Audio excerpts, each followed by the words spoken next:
It's like you call for help and you lose someone. And that has to stop. A developing story. A grieving mother is trying to understand why her son was shot to death by Chicago police officers during a domestic disturbance. A man calls police for help with his son, and when officers arrive, the son and a neighbor are shot and killed. It happened at Kilpatrick and Erie on the west side. WGN's Eric Rung is live from police headquarters with the latest. Eric. Hi, Jackie. One question we do not have an answer for tonight is whether or not there is any video of this shooting. However, members of both families tell me that officers did not need to fire their weapons.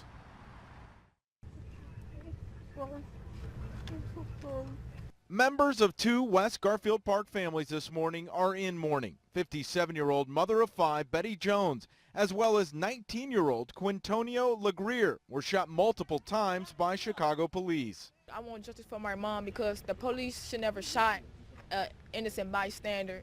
19-year-old Letitia Jones, who lived with her mother, says Legrier's father, who lives upstairs, had called police around 4:30 this morning to help him with his son, who was agitated and had a metal baseball bat. Jones says he asked her mother to open the door for police. By the time I'm hearing gunshots, I come running back and I see the door open and she's laying on the floor with the boy.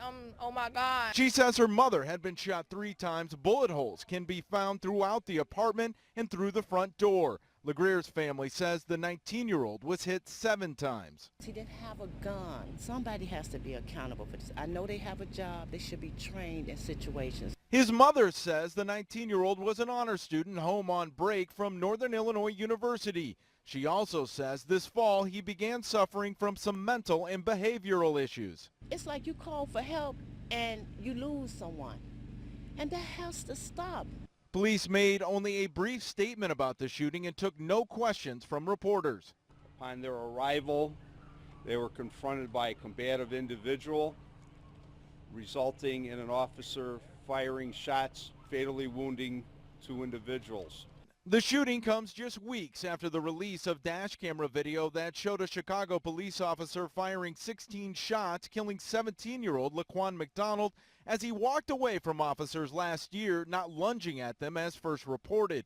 That officer is facing first-degree murder charges. The video led to the firing of the police superintendent, a Justice Department probe, and calls for the mayor to resign. Trust? I have no trust for CPD. That lack of trust is shared by both families. Put 7 in him and 3 in a lady? Come on, man. Missing tonight from the Chicago Police Department statement about the shooting, something that we usually see after an officer-involved shooting, is that the officer fired fearing for their lives. Now, the Independent Police Review Authority is going to be investigating this shooting. This board is now under new leadership. More fallout from the McDonald shooting.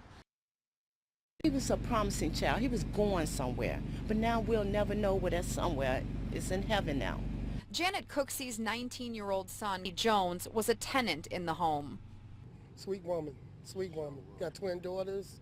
She never gave nobody no problem. One of the sweetest women you want to know.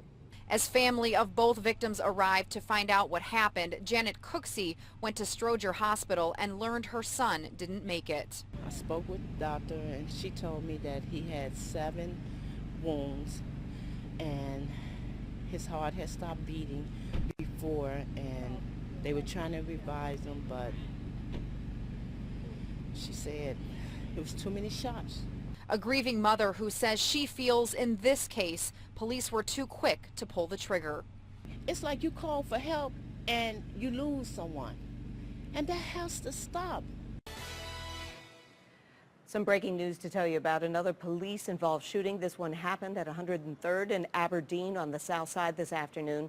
Police were called to a home for a domestic disturbance. For some reason, police shot the man, identified as Michael Lumpkin. He was rushed in critical condition to Christ Hospital. Witnesses say the shooting was unwarranted. He had an incident with his brother. They had an altercation, which most families do. I mean, what family doesn't have, incidents where they argue with each other? Okay, that was fine. Someone called the police. They were supposed to do their job, which was serve and protect. They didn't do that. They actually did the opposite of that. They shot this man 5 times, even after he complied with what they asked. The Independent Police Review Authority is investigating the shooting.